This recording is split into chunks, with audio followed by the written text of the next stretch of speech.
একটি মদ তৈরির কারখানার মাটি খুঁড়ে প্রায় ১২০ কোটি টাকার সোনার ভান্ডার পেলেন একজন তরুণ। চলছিল খুবই সাধারণ একটি নির্মাণ কাজ। উদ্দেশ্য ছিল মাটির নিচে নতুন পয়ঃনিষ্কাশন পাইপ বসানো। কিন্তু মাটি খুঁড়তে গিয়ে হঠাৎ ধাতব কিছু চোখে পড়তেই বদলে গেল পুরো দৃশ্যপট। প্রথমে সেটিকে সাধারণ একটি মুদ্রা মনে হয়েছিল, পরে মাটির নিচ থেকে সোনার বার বেরিয়ে আসতেই শ্রমিকদের তো চোখ কপালে।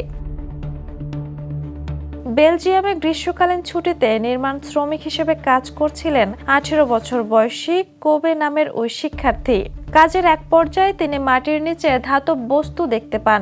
সহকর্মীদের সঙ্গে সেটি পরীক্ষা করতে গিয়ে প্রথমে কয়েকটি মুদ্রা পাওয়া যায়, পরে একটি সোনার বার হাতে আসতেই তারা বুঝতে পারেন ঘটনাটি আর সাধারণ কোনো আবিষ্কার নয়। এই ঘটনাটি ঘটেছে বেলজিয়ামের ব্রাসেলস থেকে প্রায় ৩০ কিলোমিটার উত্তর পশ্চিমে। জায়গাটি ছিল একটি পুরনো মদ তৈরির কারখানার অংশ।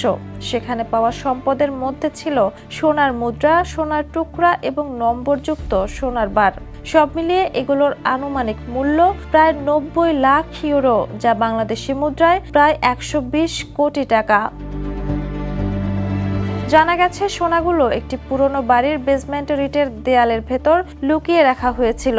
বাড়িটি ১৯ শতকের শেষ দিকে কারখানার মালিক থিওফিলাস ভ্যান আসের জন্য নির্মাণ করা হয়েছিল।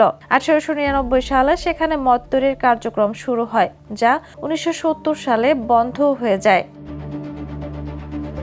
সোনা পাওয়ার পর কোবে ও তার সহকর্মীরা সেটি নিজেদের কাছে না রেখে সঙ্গে সঙ্গে পুলিশকে জানান। পরে সম্পদগুলো নিরাপদ স্থানে নিয়ে তদন্ত শুরু হয়। কর্তৃপক্ষ এখনো খতিয়ে দেখছে সোনাগুলো চুরি করা সম্পদ কিনা কিংবা কোনো অপরাধমূলক কর্মকাণ্ডের অর্থে কেনা হয়েছিল কিনা। তবে আসল নাটক এখনো বাকি। এই ১২০ কোটি টাকার সোনার প্রকৃত মালিককে?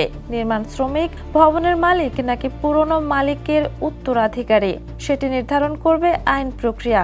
কোবে অবশ্য আশা করছেন এত বড় গুপ্তধন খুঁজে দেওয়ার জন্য শেষ পর্যন্ত হয়তো কোনো পুরস্কার তার ভাগ্যেও জুটবে।